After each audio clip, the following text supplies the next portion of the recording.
रात को बहुत ज़्यादा ठंड थी, अब ठीक है, सब कंट्रोल में है। तो भैया ढेर होने की शुरुआत हो चुकी है। मेरी पानी की बोतल पीछे से कोई निकाल के ले गया। मतलब जवान लोग भी पालकी में जा रहे हैं, फिर आते ही क्यों उतनी ज़्यादा हालत ख़राब हो गई ऊपर आने में।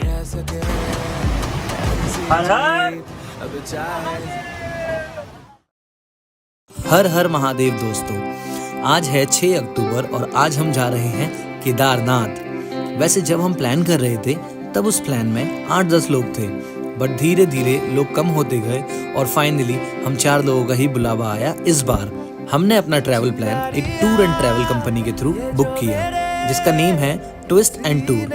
और मैं बिल्कुल रिकमेंड नहीं करूँगा कि आप भी यहाँ से अपना टूर प्लान करें, क्योंकि हमने पर्सनली तो बहुत मज़े किए, बट इनके साथ हमारा कुछ जमा नहीं।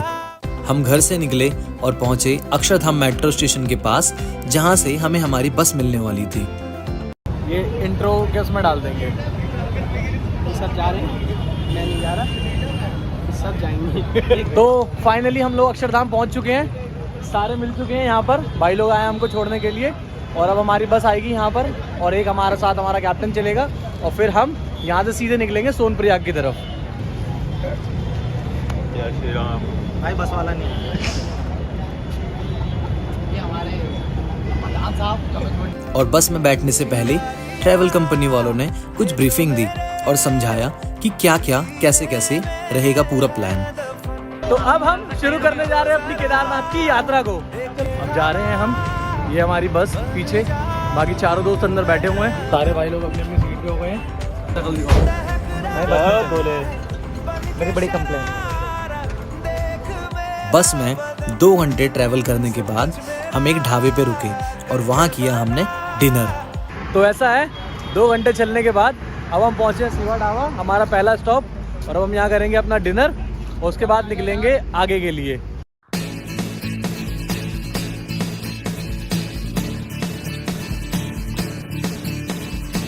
तो खाना वगैरह खा लिया हमने, बहुत अच्छा था खाना। हमने यहाँ पे खाना खाया, इसने आधे से ज़्यादा खाना मंगाया और खाया नहीं, बाहर आ गया फ़ोन पे बात करने के लिए। अब हम सीधे सुबह मिलेंगे, क्योंकि अब मैं बस में बैठते ही सो जाऊंगा बस। पूरी रात बस में मज़े करने के बाद सुबह हम पहुंचे ऋषिकेश से थोड़ी दूर कोई तो भी अच्छी पहाड़ी वाली जगह थी, जहां से हल्की हल्की ठंड शुरू हो चुकी थी। वहां भी हमने बढ़िया वाली चाय। या अभी बज रहे हैं सुबह के 6 और अभी हम रुके हैं यहाँ ऋषिकेश से थोड़ा आगे आके, और यहाँ है बहुत सुंदर सुंदर पहाड़ ऊपर। अब यहाँ हम चाय पियेंगे और चाय पी के फिर यहाँ से निकलेंगे। पूरे रास्ते हालत ख़राब हो गई बस में, भाई साहब, ऊपर नीचे, कोई नींद नहीं आई। हालत देख रहे हो कैसी लग रही है अभी भी। वो पहाड़ों में आके अच्छा लग रहा है, चारों तरफ धुंध ही धुंध है हर तरफ। बाकी सारे भाई तैयार हैं, फुल पावर।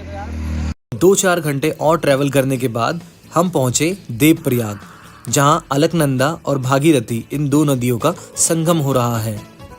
मैंने अपनी ज़िंदगी में पहली बार ऐसा कुछ देखा था और ये सच में बहुत सुंदर था। तो अब हम नीचे जा रहे हैं देवप्रयाग का संगम देखने।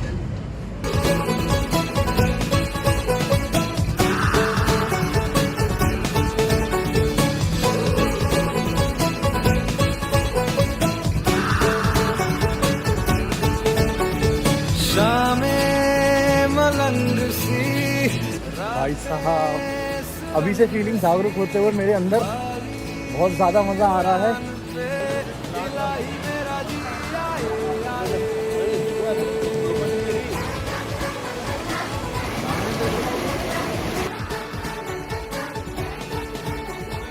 थोड़ी देर पहले हम वहाँ पे उस रोड से ये संगम देख रहे थे, और अब हम नीचे आ चुके हैं संगम देखने, देवप्रयाग। और ये दोनों यहाँ फ़ोटो खिंचवाते हुए फुल पावर और पूरा भरत ये अपनी फ़ोटो खींच रहे हुए, सारे बंदे। बस चलो चढ़ाई नहीं चलेगी। चलो भरत भाई। जितने मज़े से नीचे गए थे उतनी ही ज़्यादा हालत ख़राब हो गई ऊपर आने में।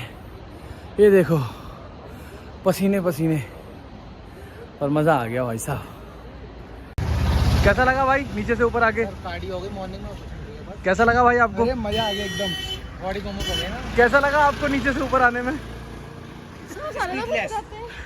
स्पीचलेस हो गई मैडम। इतना अच्छा लगा कि स्पीचलेस हो गई। वो तो आ गई होगी कि मैडम बता नहीं पा रही है। अब बताओ बहुत ज्यादा नीचे जाते हुए कैसा लगा? नीचे जाते हुए तो पता ही नहीं लगा कब पहुंच गए। और ऊपर आते हैं कि सीढ़ी महसूस हुई है। अभी तक आई नहीं वापस।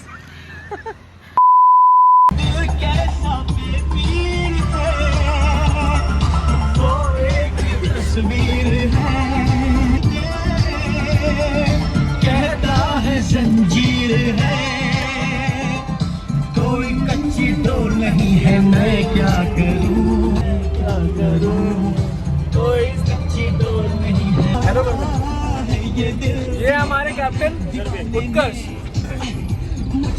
आपका नाम भूल गया मैं। वालिया सॉन्ग की हरनूर नहीं गाया था, हरनूर है। A few moments later. Devprayag से निकलने के थोड़ी देर बाद हम पहुंचे माँ धारी देवी के मंदिर। कहते हैं ये एक चमत्कारी मंदिर है जहां माँ धारी देवी एक दिन में अपना 3 बार रूप बदलती है। 2013 में माँ धारी देवी की मूर्ति को यहां मंदिर से हटाया गया, तभी केदारनाथ में आपदा आई, जिसके बाद इस मूर्ति को यहां वापस इसी मंदिर में स्थापित कर दिया गया। तो हम मंदिर से आ गए हैं, बहुत अच्छे दर्शन हुए हमारे और हम वापस अपनी बस की तरफ जा रहे हैं। बट उससे पहले अभी लंच करना है हमें, क्योंकि सुबह से कुछ भी खाया नहीं है, ब्रेकफास्ट भी नहीं किया, और वो डायरेक्ट लंच ही होगा। हमसे मुसाफिर यूं तो कहीं दिल ना लगाया हमने किसी से। थोड़ी देर बाद हमारी बस के नीचे एक बड़ा पत्थर अचानक से आके टकराया और हमारी बस की स्टीयरिंग रॉड मुड़ गई, जिसे यहाँ 1 घंटा लगा ठीक करने में। क्या हुआ जी, बता दो। स्टीयरिंग रॉड बैंड हो चुकी है कहाँ से? नीचे। तो कितना टाइम लगेगा अभी हमें यहाँ पर? टाइम लगेगा आधा घंटा टाइम लगेगा।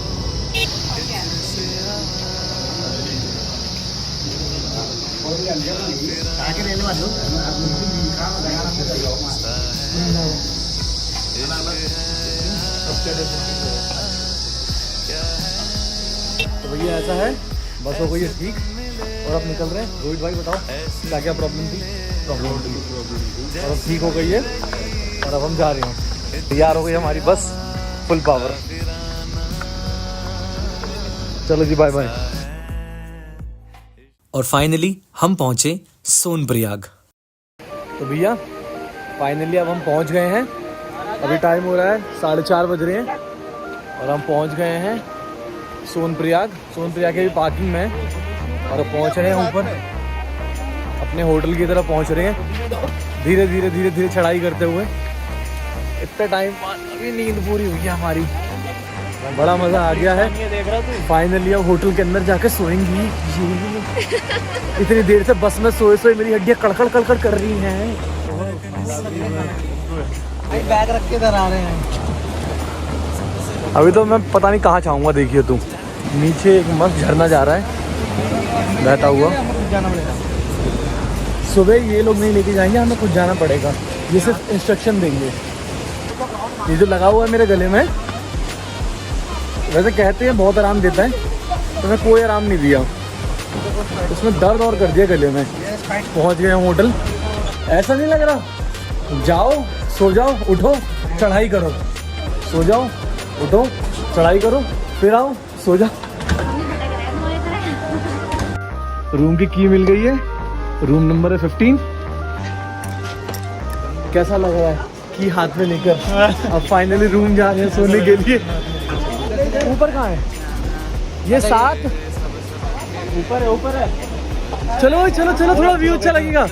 थोड़ा इरिटेट कर रहा है ये अभी हटा दूंगा मैं इसको। एक बार बस पहुंच जाऊं अपने रूम तक, उसके बाद तहलका मचने वाला है। ओ भाई उस्ताद, रुक जाओ।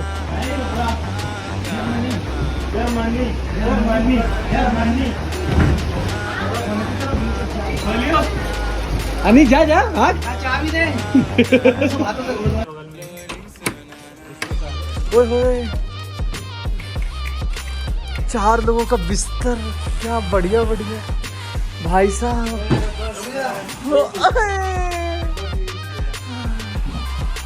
फाइनली पहुंच गए हैं। ये है हमारे रूम का व्यू। ये है हमें रूम मिला है, ये बेड मिला है बहुत बढ़िया है ना। ये दूसरा वाला बेड मिला है, ठीक है। ये सामने टीवी मिला है जो पता नहीं चलेगा कि नहीं चलेगा। ये हमने बैग फेंक दिए यहाँ पर। ये है मिरर और कुछ नहीं है दिखाने के लिए। जितनी चीज़ थी सब दिखा दी। अब बैग रख के हम थोड़ा सा बाहर घूमने जाएंगे सबसे पहले, क्योंकि सास भी कभी बहू थी। तो अभी हम जा रहे हैं बाहर रेनकोट लेने और वो लाठी जिसके सहारे हम चढ़ेंगे केदारनाथ के ऊपर। मन था कि आके रिलैक्स करें, सो जाएं, पर इससे पहले कि अंधेरा हो जाए हम पहले अपना ये वाला काम कर लेते हैं। जाओ टीवी बंद करके, टीवी बंद करके और तो दी और कैसे करें? और पंखा और लाइट टाइट करके 15 आपको तो बिजली का बिल उठ रहा है। हाँ पैसे दिए नहीं। ये सरकारी संपत्ति है तो खर्च करी जाए। हमने सोचा रेनकोट और लाठी लेने से पहले एक बार शाम की चाय पी ली जाए और कुछ खा लिया जाए, क्योंकि हमने दिन से कुछ नहीं खाया था और सोनप्रयाग में बहुत अच्छा वेदर हो रहा था। दिल्ली से जब हम निकले थे तब वहाँ गर्मी थी और यहाँ ठंड है। इवनिंग में डिनर से पहले एक और बार ब्रीफिंग हुई जिसमें उन्होंने बताया कि सुबह हमें 4 बजे रेडी होकर निकलना है, जिससे हम अपना ट्रैक टाइम से स्टार्ट कर सकें। तो भैया अभी बहुत बढ़िया ब्रीफिंग हो गई है। इन्होंने बोल तो दिया है कि सुबह 4 बजे तक तैयार हो जाओ और 5 बजे तक निकलना है। बाकी अब हम देखते हैं, हमारे पास इतना सारा सामान है उसको हम कैसे एडजस्ट करेंगे। तो बोल लो कुछ। कैसे एडजस्ट? सही बात है, सही कह रहा है लड़का, बिल्कुल सही कह रहा है। तो डिनर वगैरह सब हो चुका है। अब कुछ आधा 1 घंटा हम वॉक करेंगे और वॉक करने के बाद फिर सो जाएंगे।